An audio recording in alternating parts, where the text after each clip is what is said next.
ನಮಸ್ಕಾರ. ಬನ್ನಿ, ಇವತ್ತು ನಾವು ಅತೀಕ್ ಅಹ್ಮದ್ ಅನ್ನೋ ಒಬ್ಬ ಗ್ಯಾಂಗ್ಸ್ಟರ್ ರಾಜಕಾರಣಿಯ ನಾಟಕೀಯ ಕಥೆಯನ್ನ ನೋಡೋಣ. ಅವನು ಬದುಕು ಅಂದ್ರೆ ಅದು ಅಪರಾಧ, ಅಧಿಕಾರ ಮತ್ತೆ ಹಿಂಸೆಯ ಒಂದು ರೋಚಕ ಮಿಶ್ರಣ. ಅವನ ಅಂತ್ಯ ಅದು ಇಡೀ ದೇಶವನ್ನೇ ಬೆಚ್ಚಿಬೀಳಿಸಿತು. ಸರಿ, ಹಾಗಾದ್ರೆ ನೇರವಾಗಿ ವಿಷಯಕ್ಕೆ ಬರೋಣ. ಇಡೀ ಕಥೆಯ ತಿರುಳೇ ಇರೋದು ಈ ಪ್ರಶ್ನೆಯಲ್ಲಿ. ಅಷ್ಟೊಂದು ಪೊಲೀಸರ ಬಿಗಿ ಭದ್ರತೆಯಲ್ಲಿ ಲೈವ್ ಕ್ಯಾಮೆರಾಗಳ ಮುಂದೆ ಒಬ್ಬ ಕುಖ್ಯಾತ ವ್ಯಕ್ತಿಯನ್ನ ಹತ್ಯೆ ಮಾಡೋದಂದೆ ಅದು ಹೇಗೆ ಸಾಧ್ಯವಾಯಿತು? ಈ ನಾಟಕೀಯ ಘಟನೆಯ ಹಿಂದಿನ ಕಥೆಯೇನು? ಪ್ರಯಾಗ್ರಾಜ್ನಲ್ಲಿ ಒಂದು ರಾತ್ರಿ ಅತೀಕ್ ಅಹ್ಮದ್ ಮತ್ತೆ ಅವನ ತಮ್ಮನನ್ನ ಮೆಡಿಕಲ್ ಚೆಕಪ್ಗೆ ಅಂತ ಆಸ್ಪತ್ರೆಗೆ ಕರ್ಕೊಂಡು ಬರ್ತಿದ್ರು. ಸುತ್ತಲೂ ಮೀಡಿಯಾದವರು, ಕ್ಯಾಮ್ರಾಗಳು, ಪ್ರಶ್ನೆಗಳ ಮೇಲೆ ಪ್ರಶ್ನೆಗಳು ಕೇಳ್ತಿದ್ರು. ಅಷ್ಟ್ರಲ್ಲೇ ಇದ್ದಕ್ಕಿದ್ದಂತೆ 3 ಜನ ಬಂದು ಗುಂಡಿನ ಮಳೆಗರೀತಾರೆ. ಎಲ್ಲವೂ ಕಣ್ಮುಚ್ಚಿ ತೆರೆಯೋದ್ರೊಳಗೆ ಪೊಲೀಸರ ಮುಂದೆನೇ ನಡೆದು ಹೋಗುತ್ತೆ.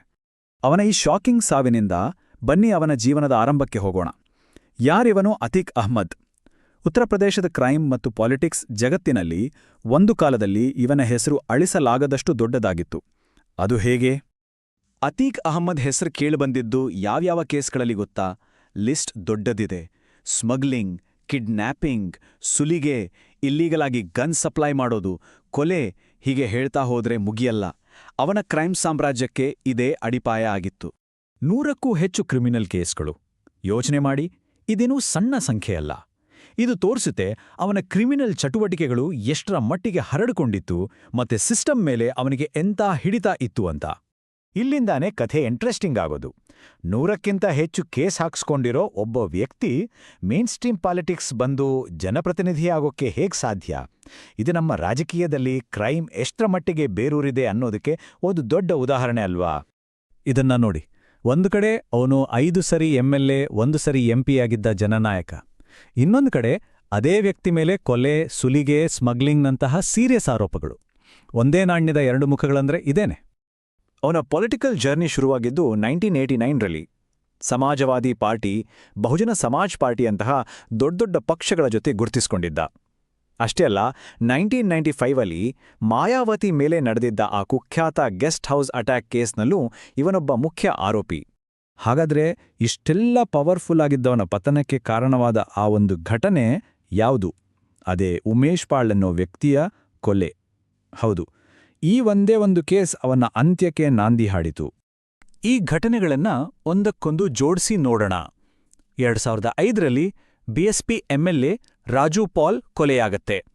ಅದರಲ್ಲಿ ಅತೀಕ್ ಮುಖ್ಯ ಆರೋಪಿ. ಆ ಕೇಸ್ನ ಪ್ರಮುಖ ಸಾಕ್ಷಿಯೇ ಉಮೇಶ್ ಪಾಲ್. ವರ್ಷಗಳು ಕಳೀತವೆ. 2023ರಲ್ಲಿ ಇದ್ದಕ್ಕಿದ್ದಂತೆ ಅದೇ ಉಮೇಶ್ ಪಾಲ್ನನ್ನ ಬರ್ಬರವಾಗಿ ಕೊಲೆ ಮಾಡಲಾಗುತ್ತೆ. ಇದೇ ಕೇಸ್ನ ವಿಚಾರಣೆಗಾಗಿ ಅತೀಕ್ನನ್ನ ಗುಜರಾತ್ನಿಂದ UPಗೆ ಕರೆತಂದಿದ್ದು. ಸರಿ, ಮತ್ತೆ ನಾವು ಆ ಹತ್ಯೆ ರಾತ್ರಿಗೆ ವಾಪಸ್ ಹೋಗೋಣ. ಅತೀಕ್ನನ್ನ ಕೊಂದ ಆ 3 ಜನ ಇದ್ರಲ್ಲ, ಅವರು ಯಾರು? ಅವರ ಹಿನ್ನೆಲೆ ಏನು? ಯಾಕೆ ಕೆಲಸ ಮಾಡಿದ್ರು? ಈ ಹತ್ಯೆ ಮಾಡಿದ 3 ಜನರಲ್ಲಿ ಮೊದಲನೆಯವನು ಲವಲೇಶ್ ತಿವಾರಿ. B.Ed ಓದನ್ನ ಅರ್ಧಕ್ಕೆ ಬಿಟ್ಟಿದ್ದ ಬಜರಂಗ ದಳದ ಕಾರ್ಯಕರ್ತ ಅಂತಾನೂ ಹೇಳಲಾಗುತ್ತೆ. ಎರಡನೆಯವನು ಸನ್ನಿ ಸಿಂಗ್. ಇವನ ಮೇಲೆ ಆಲ್ರೆಡಿ 15ಕ್ಕೂ ಹೆಚ್ಚು ಕ್ರಿಮಿನಲ್ ಕೇಸ್ಗಳಿದ್ದವು. ಇನ್ನು 3ನೇವನು ಅರುಣ್ ಮೌರ್ಯ. ಇವನಿಗೆ ತಂದೆ ತಾಯಿ ಯಾರೂ ಇರಲಿಲ್ಲ. ಹತ್ಯೆ ಮಾಡಿದ ತಕ್ಷಣ ಆ 3 ಜನ ಸತ್ಯಮೇವ ಜಯತೆ ಅಂತ ಘೋಷಣೆ ಕೂಗಿದ್ರು ಅಂತ ವರದಿಯಾಗಿದೆ. ಇದು ಈ ಇಡೀ ಕ್ರೈಮ್ಗೆ ಬೇರೆದೇ ಒಂದು ಆಯಾಮವನ್ನ ಕೊಡ್ತು. ಯಾಕೆಂದ್ರೆ ಇದೊಂದು ಸೈದ್ಧಾಂತಿಕ ಕಾರಣಕ ಮಾಡಿದ ಕೃತ್ಯದ ಹಾಗೆ ಕಾಣಿಸಕ್ ಶುರುವಾಯಿತು. ಈ ಪಬ್ಲಿಕ್ ಅಸಾಸಿನೇಷನ್ ಆದ್ಮೇಲೆ ಉತ್ತರ ಪ್ರದೇಶ್ ಸರ್ಕಾರದ ಮೇಲೆ ಸಹಜವಾಗಿಯೇ ಸಿಕ್ಕಾಪಟ್ಟೆ ಪ್ರೆಷರ್ ಬಿತ್ತು. ರಾಜ್ಯದ ಕಾನೂನು ಸುವ್ಯವಸ್ಥೆ ಬಗ್ಗೆ ದೊಡ್ಡ ಮಟ್ಟದ ಚರ್ಚೆ ಶುರುವಾಯಿತು. ಸರ್ಕಾರದ ಕಡೆಯಿಂದಲೂ ರೆಸ್ಪಾನ್ಸ್ ತುಂಬಾ ಬೇಗ ಬಂತು. ಘಟನೆಯ ಗಂಭೀರ್ಯತೆಯನ್ನ ಅರ್ಥ ಮಾಡಿಕೊಂಡಿದ್ದ ಮುಖ್ಯಮಂತ್ರಿ ಯೋಗಿ ಆದಿತ್ಯನಾಥ್ ಅವರು ಈ ಹತ್ಯೆಗಳ ಬಗ್ಗೆ ನ್ಯಾಯಾಂಗ ತನಿಖೆಗೆ ತಕ್ಷಣ ಆದೇಶ ಮಾಡಿದ್ರು. ಈ ಇಡೀ ಘಟನೆಯನ್ನ ನಾವು ಯೋಗಿ ಸರ್ಕಾರದ ಝೀರೋ ಟಾಲರೆನ್ಸ್ ಪಾಲಿಸಿಯ ಹಿನ್ನೆಲೆಯಲ್ಲಿ ನೋಡಬೇಕಾಗತ್ತೆ. ಉತ್ತರ ಪ್ರದೇಶವನ್ನ ಅಪರಾಧ ಮುಕ್ತ, ಮಾಫಿಯಾ ಮುಕ್ತ ರಾಜ್ಯ ಮಾಡ್ತೀವಿ ಅನ್ನೋದು ಸರ್ಕಾರದ ಘೋಷಣೆಯಾಗಿತ್ತು. ಹಾಗಾಗಿ ಈ ಘಟನೆಗೆ ಆ ಪಾಲಿಸಿಯೇ ಒಂದು ರಾಜಕೀಯ ಹಿನ್ನೆಲೆಯನ್ನ ಒದಗಿಸಿಕೊಡ್ತು. ಕೊನೆಗೆ ಈ ಇಡೀ ಕತೆ ನಮ್ಮ ಮುಂದೆ ಒಂದು ದೊಡ್ಡ ಪ್ರಶ್ನೆಯನ್ನ ಇಟ್ಹೋಗುತ್ತೆ. ಕಾನೂನು ಮತ್ತು ನ್ಯಾಯ ವ್ಯವಸ್ಥೆ ನಿಧಾನವಾದಾಗ ಅಥವಾ ಜನರಿಗೆ ಅದರ ಮೇಲೆ ನಂಬಿಕೆ ಹೊರಟೋದಾಗ ಅದರ ಜಾಗವನ್ನ ಯಾವುದು ತೆಗೆದುಕೊಳ್ಳುತ್ತೆ?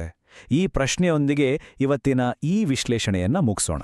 ಯೋಚನೆ ಮಾಡಬೇಕಾದ ವಿಚಾರವಿದು.